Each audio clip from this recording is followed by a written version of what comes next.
যারা কথিত জনপ্রতিনিধি হয়েছে তাদেরকে পুনর্বহালের দাবিতে আজকে আমাদের কতিপয় রাজনীতিবিদ মাঠে নেমেছেন।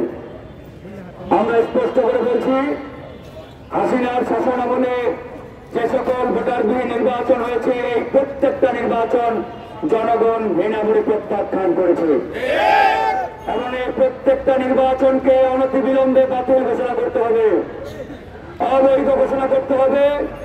একই সাথে হাসিনার শাসন আমলে এ সকল ভোটারবিহীন নির্বাচনে যারা অংশগ্রহণ করেছিল তাদেরকেও বাংলাদেশের রাজনীতিতে আগামীতে নিষিদ্ধ করতে হবে। কারণ এরা প্রত্যেকেই মুনাফিক, প্রত্যেকেই বেঈমান। এরা জনগণের সাথে প্রতারণা করেছে, বেঈমানি করেছে, মুনাফিকি করেছে। আমরা সবাই নির্বাচন বর্জন করলাম, আর এই মুনাফিকের দল তারা হাসিনার আচরণ করে এই নির্বাচনগুলোতে অংশগ্রহণ করেছে। আর আজকে তারা সবাই সাধু সন্ন্যাসী সাজতে যায়। এক একজন এসে বলে আমি তো বিএনপি করতাম, কেউ বলে আমি তো জামাতের কর্মী। আরে ভণ্ডের দল, তোরা উচ্চ প্রতারক, তোরা বেঈমান, জাতির দুশমন। আমরা সম্মিলিতভাবে হাসিনার প্রত্যেকটা নির্বাচনকে বয়কট করেছি, আর তোমরা হাসিনার টাকা খেয়ে তার আচরণ নিজ দিয়ে গিয়ে ওই অবৈধ নির্বাচনগুলোতে অংশগ্রহণ করেছ। কিন্তু বন্ধুগণ, আজকে যতটা ঘৃণা ওই আওয়ামী দোসরদের প্রতি, তার থেকে বেশি ঘৃণা আমাদের এই আওয়ামী দোসরদের পুনর্বাসনের চেষ্টা যারা করছে। কথা বলতে হবে, আমরা রাজনীতি করি জনগণের জন্য, দেশের জন্য। কোন দলকে ক্ষমতায় বসার জন্য কিংবা ক্ষমতায় নিয়ে যাওয়ার জন্য আমরা রাজনীতি করি না বন্ধুগণ। ইতিমধ্যে সোশ্যাল মিডিয়ায় মির্জা ফখরুল ইসলাম আলমগীর সাহেবের স্বাক্ষরিত একটা চিঠি বেরিয়েছে। সেই চিঠিতে আলমগীর সাহেব বলেছেন এই নির্বাচনগুলোতে যারা বিএনপির সমর্থক ছিল এবং নির্বাচিত হয়েছে তাদেরকে যাতে পুনর্বহাল করা হয়। আমরা বিএনপিকে বলতে চাই, এই চিঠির সত্যতা কি?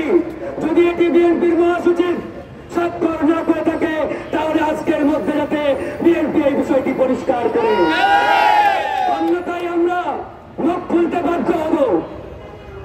আমাদের কথা একটাই, আমরা সত্যের পক্ষে, ন্যায়ের পক্ষে, অন্যায়ের বিরুদ্ধে। যারা এই জালিমের পক্ষে যাবে, আওয়ামী লীগের পক্ষে যাবে, এই আওয়ামী দোসরদের পুনর্বাসনের চেষ্টা করবে, তাদের বিরুদ্ধে আমাদের এই লড়াই চলবে বন্ধুগণ।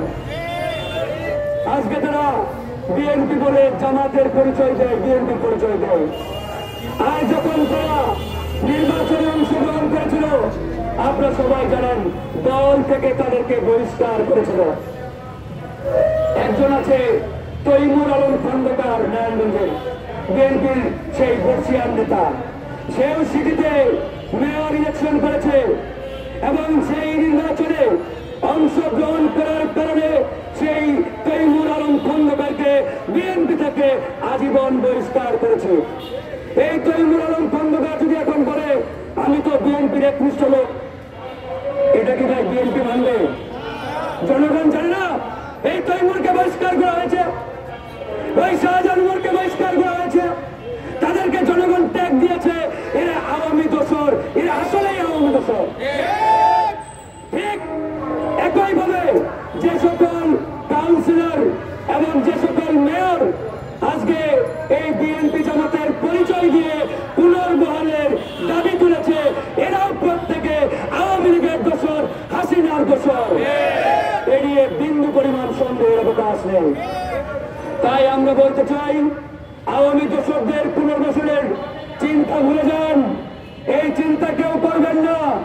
আওয়ামী লীগের কারি কারি টাকা খেয়ে তাদের সমাবেশে বক্তব্য রাখবেন, তাদেরকে পুনর্বহালের চিন্তা করবেন, কারো পিঠের চামড়া ঠিক রাখবো না আমরা, একবারে পিঠের চামড়া তুলে নেব। এই আওয়ামী দোসররা আমার ভাইয়ের বুকে গুলি চালিয়েছে, আমার বোনের বুকে গুলি চালিয়েছে, 2000 ছাত্র জনকে শহীদ করেছে, আর এই খুনিদের পুনর্বহালের চিন্তা আজকে আপনারা করছেন। কি দারুণ, শহীদদের রক্তের দাগ শুকাই নেই এখনো। আমার আহত ভাইদের রয়েছে, আর এরা আওয়ামী টাকা পয়সা লুটপাটে ব্যস্ত রয়েছে, ধান্দাবাজিতে ব্যস্ত রয়েছে, আর দেশ এদিকে গোল্লায় যাক জাহান্নামে যাক এটা নিয়ে তাদের মাথা ব্যথা নেই। প্রিয় বন্ধুগণ, তাই আমাদেরকে এখনো জেগে থাকতে হবে, ঘুমিয়ে গেলে চলবে না। বিপ্লব শেষ হয় নাই, লড়াই শেষ হয় নাই। এই বাংলার মাটি থেকে প্রত্যেকটি আওয়ামী দোসরকে উৎখাত না করা পর্যন্ত আমাদের এই লড়াই চলমান রাখতে হবে, এই সংগ্রাম চলমান রাখতে হবে। বিগত দুটা বড় দলের প্রোগ্রাম হয়েছে, একটি ঢাকার ইঞ্জিনিয়ার্স ইনস্টিটিউশনে আর একটি প্রেস ক্লাবের হলরুমে। এই দুই প্রোগ্রামে যে সকল রাজনৈতিক নেতা উপস্থিত হয়ে বক্তব্য রেখেছেন, ওই আওয়ামী মেয়রদের পুনর্বহালের কথা বলেছেন, এদের প্রত্যেককে জনগণের সামনে আমরা জবাবদিহি করতে চাই এবং জবাবদিহি করতে বাধ্য করব।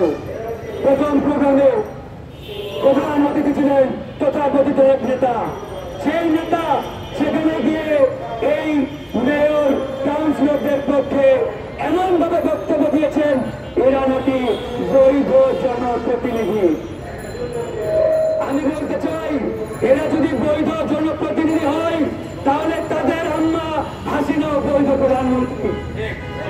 তাকে মেনে নাও, তারপরে এদেরকে পুনর্বহালের কথা বলবা, তার আগে নয়। তাই বন্ধুগণ, আমাদেরকে সতর্ক সজাগ থাকতে হবে। একবারে লড়াই শেষ না হওয়া পর্যন্ত রাজপথ এক বিন্দু পরিমাণ এক সেকেন্ডের জন্য ছাড়া যাবে না।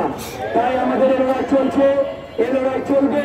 আরেকটি ইতিমধ্যেই আমরা আন্দোলন শুরু করেছি, বিডিআর হত্যাকাণ্ড। এই বিডিআর হত্যাকাণ্ড নিয়ে ইতিমধ্যে এই সরকার টালবাহানা শুরু করেছে। আমরা জেনেছি ভারতীয় চাপে, ভারতীয় পরিকল্পনায় এই পিলখানার হত্যাকাণ্ডের সুষ্ঠু তদন্তের মাধ্যমে যাতে রহস্য উন্মোচিত না হয়, এই জন্য তারা তড়িঘড়ি করে একটি তদন্ত কমিটি করার চেষ্টা করছে। আর আমরা বলেছি এই হত্যাকাণ্ড নিয়ে কোন তদন্ত কমিটি হবে না, এই হত্যাকাণ্ড নিয়ে জাতীয় তদন্ত কমিশন গঠন করতে হবে।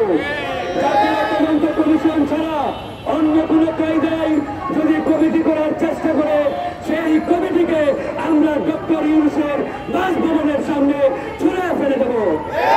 জাতীয় কমিশন করেই ওই পিলখানার হত্যাকাণ্ডের রহস্য উন্মোচন করতে হবে। আর আমাদের এই যে বিজিবির নাম পরিবর্তন করে, বিডিআরের নাম পরিবর্তন করে বিজিবি রাখা হয়েছে, এই বিজিবিকে আবারও পরিবর্তন করে বিডিআর রূপান্তর করতে হবে। বিডিআর চাই, আমরা বিজিবি চাই না। এই বিজিবি হলো ভারতের জওয়ান, এই ভারতের জওয়ান আমার সীমান্তরক্ষী বাহিনীর সাথে যায় না। তাই আমরা বিজিবি নয়, বিডিআর চাই। আমাদের লড়াই, এই আন্দোলনে আমরা আপনাদের সকলকে ধন্যবাদ জানিয়ে এখানে শেষ করছি। আল্লাহ হাফেজ।